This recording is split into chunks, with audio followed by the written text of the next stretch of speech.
Welcome back, my legends, and today we're going to talk about who is Q.W, why is he so important to the story, and what does it mean for the overall lore of the story, and what's going to happen in the future. And so, my legends, in my insanity, just like Officer Maldera, I have connected all the dots and going to explain everything. Now, Q.W is a very familiar name. In fact, in one of the loading screens, It Takes a Liar, Crypto basically explains when he was a computer engineer, he used to basically do what he was told and leave. He rarely doubted the loyalty of those who worked alongside him until the contract came in. Now, what this contract is, this is from when I talked to Spear, made a podcast with him about the ARG lore. Now, ARG stands for Alternate Reality Game. And basically, what happened is that Spear and some other group of friends of his, they basically cracked the code and got a confirmed lore piece that we got a long time ago that's now important to today. So basically what they got is the work order that Crypto's talking about is this. And it basically says here that in the year 2731, so that will be 2 years from where we are now, Mystic 2, which was basically a team of Taejun Park and his sister Mila Alexander, were contracted by this company called ABMS to basically broadcast the games throughout the Outlands via the Apex network. Now, let me simplify this in order for you to understand it. The Apex network is basically like ESPN, or if you have any news outlet that talks only about sports. In order for you to watch this show, you had to contact a provider, just like how people do it in real life. But in this case, I think the Apex Syndicate decided, you know what, let's cut off the third man and basically provide our services directly towards the people of the Outlands, because it says right here that they wanted to make it easier. And to me, this is the easiest way to make it where people who are only interested in the Apex content, they can just directly stream it. Now, what this means is that ABMS saw an opportunity here and contacted Mila and Crypto to basically make drones to broadcast the games throughout the Outlands, which they did, because in the cinematic trailer, the first one ever, where it clearly states that the games have never been more popular, so it worked. ABMS got what they wanted, which means ABMS got approved by the Syndicate to broadcast the games. Now, but how does this all connect back to QW? Well, if you look at the work order at the bottom, you can clearly see the initials QW, which means that the owner of ABMS is actually QW. But as we found out from the stories from the Outlands Fight Night trailer, QW is actually some kind of mafia member, because Officer Maldera basically told him that, hey, this Pathfinder is my witness. So what this tells me is that QW is connected to the Syndicate, because he says something very shocking. First of all, I find it funny that he actually had specters. I don't think it's like Hammond Robotics or the Syndicate to give specters to just anybody. You had to have a certain connection with them. But then he says something shocking that blew my mind, my legends. QW basically said that if you give me that Marvin, you can have Nox. Now, how would he know that Nox is alive? Because it's presumed by the entire Outlands that Dr. Nox is indeed dead. In fact, they wanted to push the agenda so hard. So how would he know, QW, that Dr. Nox is alive? The only way he would know this is if the Syndicate told him that he's still alive, because in the trailer, he was so confident enough to say that you have my word. Now, some people are going to say, well, Kev, he offered him that deal and then he still betrayed him. No, QW did not betray Maldera. What happened is that he offered him a deal and then Pathfinder answered and said, we have each other. So Officer Maldera never really said, yeah, I'm gonna give you Pathfinder, because Pathfinder answered for him. So he must have thought that he didn't want to take the deal, and probably the hatchet opening, he probably thought the Spectres did that by themselves. And this leads me to, why is QW after Pathfinder? And that's because Pathfinder has footage of him murdering somebody. Now, even though this guy is the mafia and probably has connections with political figures, I mean, his image is going to be tarnished, because there's no denying that's him. So he probably knew that and went after Pathfinder to basically destroy him to get rid of the evidence, but unfortunately he fell to his death. Now, Pathfinder in the end of the short erased all his memories, so he no longer has that proof of QW. But the mafia doesn't know that. And what's interesting is that people are going to point out, but Kev, if QW is dead, he died in the year 2725, so how in the world could he hire Mila and Crypto crypto in the year 2731 to broadcast the games throughout the Outlands, and that's because I believe QW is alive. There's no other explanation unless there's somebody pretending to be him. But that's a boring theory. Nobody likes boring theories. What I'm gonna go out on a limb and say this: I believe that QW is in fact now a simulacrum. The reason why I'm saying this is because crypto still needs to look for a guy named QW, and finding a guy pretending to be QW is so boring and dissatisfying. But how exciting and cool would it be if QW has turned into a simulacrum, and as a simulacrum he created the prediction algorithm, or helped the syndicate make it, in order to basically rig the Apex games in their favor so they can make lots of money.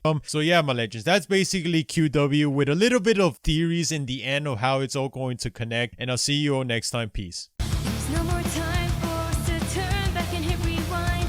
No more chances to reverse back in time. There's no more choice to look behind. And in the end, all the sadness that had ripped into my heart so many times, but still I'll go on. I can feel my heart beating again in the silence here with you. Trust me from now, because I know it will.